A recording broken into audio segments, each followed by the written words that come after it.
नमस्कार और स्वागत है हमारे आज के इस विशेष विश्लेषण में। आज हम एक बहुत ही अहम विषय पर बात कर रहे हैं, ग्लाइसीमिक इंडेक्स यानी जीआई। और ये हमारे खाने की थाली, हमारी सेहत को कैसे प्रभावित करता है, इस पर बात करेंगे। बिल्कुल। आजकल हम देख रहे हैं मधुमेह के मामले बढ़ रहे हैं और प्रेगनेंसी के दौरान भी सही खान पान कितना जरूरी है, ये बातें बहुत सुनने में आ रही हैं। हाँ, ये चिंता का विषय तो है ही। तो हमारी आज की जो चर्चा है वो कुछ लेखों और जानकारियों पर आधारित है, जिनमें ग्लाइसीमिक इंडेक्स, फूड चार्ट और प्रेगनेंसी में शुगर कंट्रोल डाइट की बात की गई है। हमारा मकसद है कि हम समझें कि ये जीआई आखिर है क्या, ये इतना महत्वपूर्ण क्यों है, और इस जानकारी का इस्तेमाल हम रोज बेहतर खाने के विकल्प चुनने में कैसे कर सकते हैं। ठीक है, तो चलिए शुरू करते हैं, इसकी परतें खोलते हैं। जरूर। देखिए, ग्लाइसेमिक इंडेक्स अगर बहुत ही आसान शब्दों में कहूँ तो ये बस एक पैमाना है। ये मापता है कि कोई खाना खाने के बाद हमारे खून में शुगर यानी ग्लूकोज कितनी तेजी से बढ़ता है। अच्छा। और इसे समझना, जैसा आपने कहा, उन सबके लिए ज़रूरी है जो अपनी सेहत का ध्यान रखते हैं, और ख़ास तौर पर उन हालातों में जहां ब्लड शुगर को कंट्रोल करना बहुत ज़रूरी हो जाता है, जैसे डायबिटीज़ में या फिर गर्भावस्था में। तो सबसे पहले यही समझते हैं, ये ग्लाइसेमिक इंडेक्स असल में है क्या और इसे मापते कैसे। मैंने पढ़ा था कि कुछ अंतर्राष्ट्रीय मानक हैं इसके लिए। हाँ, बिल्कुल है। एक स्टैंडर्ड तरीका है। इसमें क्या करते हैं कि कुछ लोगों को कोई खाद्य पदार्थ, मतलब कोई फूड आइटम, उतनी मात्रा में खिलाते हैं जिसमें 50 ग्राम कार्बोहाइड्रेट हो। वो कार्बोहाइड्रेट जो पच सके, मतलब डाइजेस्टिबल कार्ब्स। अच्छा, 50 ग्राम। हाँ, फिर अगले 2 घंटे तक उनके ब्लड शुगर लेवल को मॉनिटर करते हैं, देखते हैं कि उसमें कितना बदलाव आया, और फिर उसकी तुलना एक रेफरेंस से करते हैं, जैसे कि प्योर ग्लूकोज खाने के बाद शुगर कितना बढ़ता है। इससे हमें 0 से 100 के स्केल पर एक नंबर मिलता है। 0 से 100 का स्केल, ठीक है। जी। और इसी नंबर के आधार पर हम खानों को 3 हिस्सों में बांटते हैं। पहला है निम्न यानी लो जीआई, जिनका स्कोर 55 या उससे कम होता है। दूसरा मध्यम यानी मॉडरेट जीआई, जिनका स्कोर 56 से 69 के बीच होता है। और तीसरा उच्च यानी हाई जीआई, जिनका स्कोर 70 या उससे ज्यादा होता है। समझ गई। लो, मॉडरेट, हाई। तो फिर उन खानों की बात करते हैं जो सेहत के लिए अच्छे माने जाते हैं, यानी लो जीआई वाले। हमारे भारतीय खाने में ऐसे कौन कौन से मुख्य फूड्स हैं, कुछ उदाहरण देंगे? हाँ हाँ, जरूर। अच्छी बात यह है कि हमारी ट्रेडिशनल इंडियन डाइट में बहुत सारी कम जीआई वाली चीजें हैं। पूरी लिस्ट तो लंबी है, पर मुख्य ग्रुप्स बता देता हूँ। जैसे ज्यादातर साबुत अनाज, जौ हो गया, दलिया है, किनुआ, चोकर वाला गेहूं। हम्म। दालें तो लगभग सभी कम जीआई वाली हैं। हम्म। मूंग, चना, राजमा, लोबिया, सोयाबीन। अच्छा, दालें सब इसमें आ जाती जी हैं। हाँ। और इसी तरह ज्यादातर वो सब्जियां जिनमें स्टार्च कम होता है, जैसे हरी पत्तेदार सब्जियां, भिंडी, बैंगन, टमाटर, खीरा, गोभी, ब्रोकली, ये सब कम जीआई में आती हैं। और फलों का क्या? क्योंकि फलों में तो मिठास होती है, तो लगता है जीआई ज्यादा होगा। हाँ, ये बहुत लोग सोचते हैं, लेकिन कई फल असल में कम जीआई वाले होते हैं। अच्छा। जैसे सेब है, संतरा, नाशपाती, आड़ू, जामुन, अनार, अमरूद, ये सब काफी कम जीआई वाले हैं। अच्छा। हाँ, और यहाँ तक कि केला और आम भी, जिनका जीआई 51 के आसपास है, वो भी टेक्निकली कम जीआई की ऊपरी लिमिट पर ही हैं। अरे वाह। दूध और दूध से बनी चीजें जैसे दही, पनीर, ये भी कम जीआई में आते हैं। नट्स और बीज, बादाम, अखरोट, मूंगफली, सूरजमुखी के बीज, ये भी बेहतरीन ऑप्शंस हैं। और एक मजेदार बात बताऊं, डार्क चॉकलेट जिसमें कोको ज्यादा हो, उसका जीआई भी काफी कम, करीब 23 होता है। क्या बात है, डार्क चॉकलेट कम जीआई में! ये तो कई लोगों के लिए बहुत अच्छी खबर है। हाँ, कह सकते हैं। तो इन कम जीआई वाले खानों का असली फायदा क्या है?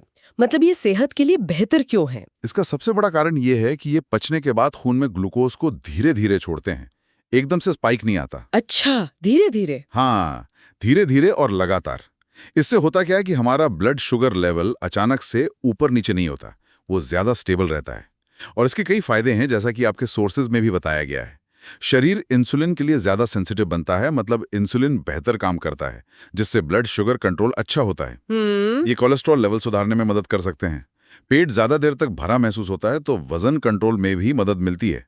और लंबे समय में देखें तो हार्ट डिजीज और टाइप 2 डायबिटीज का खतरा भी कम हो सकता है। अच्छा, ये तो काफी सारे फायदे हैं। हाँ। तो अगर ये अच्छे खिलाड़ी हैं, तो फिर वो खाने कौन से हैं जिनका जीआई ज्यादा होता है? हाँ। हाई जीआई वाले, उनके बारे में हमें क्या ध्यान रखना चाहिए? हाँ, हाई जीआई वाले खाने वो हैं जो खून में शुगर का लेवल बहुत तेजी से बढ़ाते हैं। उदाहरण के लिए सफेद चावल, जिसका जीआई 73 के आसपास है। सफेद ब्रेड, मैदा और उससे बनी चीजें। कई जो ready to eat breakfast cereal आते हैं वो मुरमुरे का जीआई तो 82 तक होता है, अरे बाप रे। आलू का 78, कद्दू का 75, फलों में तरबूज का जीआई काफी ज्यादा है 76, और जाहिर है चीनी और मीठे ड्रिंक्स भी इसी कैटेगरी में आते हैं। एक मिनट, आपने सफेद चावल और आलू कहा, और इन सोर्सेज में रोटी का जीआई भी 75 बताया गया है। ये तो हमारे रोज के खाने की अहम चीजें हैं। तो इसका क्या मतलब समझे? क्या इन्हें खाना बंद कर दे? नहीं, देखिए ये बहुत जरूरी सवाल है। इसका मतलब ये बिल्कुल नहीं है कि इन चीजों को खाना एकदम बंद कर देना है। पहली बात तो ये कि जीआई सिर्फ एक फैक्टर है, खाने की ओवरऑल न्यूट्रिशन वैल्यू भी देखनी होती है। हाँ, सही बात है। दूसरी बात, पोर्शन साइज यानी आप कितना खा रहे हैं वो बहुत मायने रखता है। और तीसरी और शायद सबसे जरूरी बात, आप इन चीजों को किसके साथ खा रहे हैं। अच्छा, कॉम्बिनेशन। बिल्कुल। जैसे अगर आप रोटी या चावल को दाल, सब्जी और सलाद के साथ खाते हैं जिनमें फाइबर और प्रोटीन होता है, तो वो फाइबर और प्रोटीन उस खाने के ओवरऑल जीआई इफेक्ट को कम कर देते हैं। अच्छा। लेकिन हाँ, जिन लोगों को डायबिटीज है या जिन्हें अपना ब्लड शुगर कंट्रोल में रखना है, उन्हें हाई जीआई वाले खाने खाते वक्त थोड़ा सावधान रहना चाहिए, मात्रा कम रखनी चाहिए। और ये भी ध्यान दें कि प्रोसेसिंग का बहुत असर पड़ता है। जैसे साबुत गेहूं के जीआई कम है, मैदे का ज्यादा, क्योंकि गेहूं से फाइबर हट गया। ये कॉम्बिनेशन वाली बात काफी दिलचस्प है। तो फिर वो बीच वाली कैटेगरी का क्या? मॉडरेट जीआई, जिनका स्कोर 56 से 69 है, क्या उन्हें खाना ठीक है? हाँ, मॉडरेट जीआई वाले खाने, जैसा नाम से ही पता चल रहा है, वो ब्लड शुगर को ना बहुत तेज बढ़ाते हैं ना बहुत धीमा। इस कैटेगरी में कुछ अनाज आते हैं जैसे ब्राउन राइस। हालांकि कुछ लोग इसे कम जीआई में भी गिनते हैं, पर अक्सर ये मॉडरेट लिस्ट में मिलता है। राई है, कुसकुस है, कुछ सब्जियां जैसे चुकंदर 61, शकरकंद 70, ये थोड़ी हाई साइड पर है, पर कभी कभी मॉडरेट में गिना जाता है। अच्छा। फलों में पपीता 60, अनानास 59, किशमिश 64 इसमें आते हैं, और शहद 61, टेबल शुगर 63 भी इसी में है। तो इनका इस्तेमाल कैसे करना चाहिए? क्या ये सेफ है? इन्हें आप अपनी डाइट का हिस्सा बना सकते हैं, लेकिन यहां भी वही बात लागू होती है, मात्रा और कॉम्बिनेशन। आप मॉडरेट जीआई वाले खाने को कम जीआई वाले खाने के साथ मिला सकते हैं। जैसे थोड़ी मात्रा में ब्राउन राइस ले लिया, साथ में खूब सारी दाल और सब्जी। ठीक है। और एक बात और ध्यान रखने वाली है, एक ही खाने का जीआई थोड़ा बदल भी सकता है। मतलब वो कितना पका है, उसकी वैरायटी कौन सी है, इस पर भी निर्भर करता है। अच्छा। हाँ, तो ये जो नंबर्स हैं, ये एकदम पत्थर की लकीर नहीं है, ये एक गाइड की तरह हैं। समझ गए, ये एक गाइडलाइन है। बिल्कुल। अब एक बहुत खास पहलू पर आते हैं, प्रेगनेंसी। हमने शुरू में बात की थी कि गर्भावस्था में खान-पान और शुगर कंट्रोल बहुत अहम हो जाता है। ऐसा क्यों है? देखिए, प्रेगनेंसी में शरीर में बहुत सारे हार्मोनल बदलाव होते हैं। इन बदलावों की वजह से कई बार शरीर इंसुलिन के प्रति उतना संवेदनशील नहीं रह पाता, जिसे इंसुलिन रेजिस्टेंस कहते हैं। और कुछ महिलाओं में इसकी वजह से जेस्टेशनल डायबिटीज हो जाती है, यानी वो डायबिटीज जो सिर्फ प्रेगनेंसी के दौरान होती है।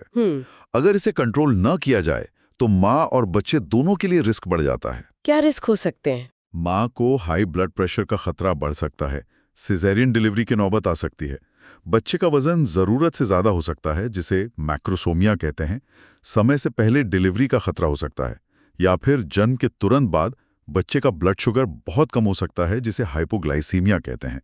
ये खतरनाक हो सकता है। ओह, ये तो गंभीर बातें हैं। जी हाँ, इसीलिए प्रेगनेंसी में शुगर कंट्रोल बहुत जरूरी है। तो फिर प्रेगनेंसी में एक हेल्दी डाइट कैसे होनी चाहिए जो शुगर कंट्रोल में मदद करे? किन बातों पर फोकस करना चाहिए? डाइट बिल्कुल बैलेंस्ड होनी चाहिए, जिसमें सारे जरूरी न्यूट्रिएंट्स हों, लेकिन शुगर कंट्रोल के लिहाज से 4 चीजें खास तौर पर जरूरी हैं। कौन सी 4 चीजें? पहला, प्रोटीन। अंडा, दूध, दही, पनीर, दालें, लीन मीट जैसे चिकन। प्रोटीन ब्लड शुगर को स्टेबल रखने में मदद करता है। ठीक है। दूसरा, फाइबर। हरी सब्जियां, सलाद, साबुत अनाज जैसे चोकर वाला आटा, दलिया, ब्राउन राइस। फाइबर शुगर को खून में धीरे धीरे मिलने देता है। फाइबर। तीसरा, हेल्दी फैट्स। मोनो अनसैचुरेटेड और पॉली अनसैचुरेटेड फैट्स, खासकर ओमेगा 3। ये बादाम, अखरोट, अलसी, chia seeds, olive oil, fatty fish में मिलते हैं।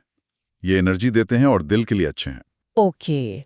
और चौथा, कम जीआई वाले कार्बोहाइड्रेट्स, जैसा हमने पहले बात की, साबुत अनाज, दालें, सब्जियां चुनें, जो ब्लड शुगर को एकदम से ना बढ़ाएं। तो इन चीजों को ध्यान में रखते हुए एक प्रेग्नेंट महिला का पूरे दिन का खाना कैसा हो सकता है, एक अंदाजा दे सकते हैं? हाँ, बिल्कुल। जैसे सुबह नाश्ते में सब्जी भरवा मल्टीग्रेन पराठा दही के साथ ले सकती हैं, या दलिया या ओट्स सब्जियों के साथ। ठीक है। फिर मिड मॉर्निंग में कोई एक फल या थोड़े से मेवे। लंच में मल्टीग्रेन रोटी या थोड़ा ब्राउन राइस, साथ में दाल, कोई मौसमी सब्जी और एक कटोरी सलाद जरूर हो। सलाद जरूरी है। हाँ, शाम को भूख लगे तो स्प्राउट्स चाट या भुना चना जैसा कुछ हेल्दी स्नैक। रात का खाना हल्का रखें, सब्जी, दाल और एक या दो मल्टीग्रेन चपाती, या चाहे तो वेजिटेबल सूप। और सोने से पहले अगर जरूरत लगे तो 1 कप गर्म दूध बिना चीनी के। मेन बात यह है कि एक बार में बहुत सारा खाने के बजाय दिन भर में थोड़ा थोड़ा करके 5-6 बार खाएं। इससे ब्लड शुगर लेवल ज्यादा स्थिर रहता है। ये 5-6 बार थोड़ा थोड़ा खाने वाली बात महत्वपूर्ण है जी। और प्रेगनेंसी में ब्लड शुगर के टारगेट लेवल क्या होने चाहिए और किन चीजों से बिल्कुल बचना चाहिए? आमतौर पर डॉक्टर्स ये सलाह देते हैं कि फास्टिंग यानी खाली पेट शुगर 95 mgdl से कम हो, खाने के 1 घंटे बाद 140 mgdl से कम और खाने के 2 घंटे बाद 120 mgdl से कम। ये सामान्य गाइडलाइंस हैं। ठीक है। और परहेज की बात करें तो सफ़ेद चीनी और उससे बनी मिठाइयाँ, मैदा, सफ़ेद चावल, कोल्ड ड्रिंक्स, डब्बाबंद जूस, जंक फूड और बहुत ज़्यादा तला भुना खाना, इन सब से बचना चाहिए। इनके अलावा शुगर कंट्रोल के लिए और क्या टिप्स हैं? डाइट के अलावा लाइफस्टाइल भी बहुत ज़रूरी है। रोज़ कम से कम 30 मिनट हल्की फुल्की एक्सरसाइज या वॉक करना बहुत अच्छा है, पर डॉक्टर से पूछकर ही करें। हाँ, डॉक्टर की सलाह जरूरी है। बिल्कुल।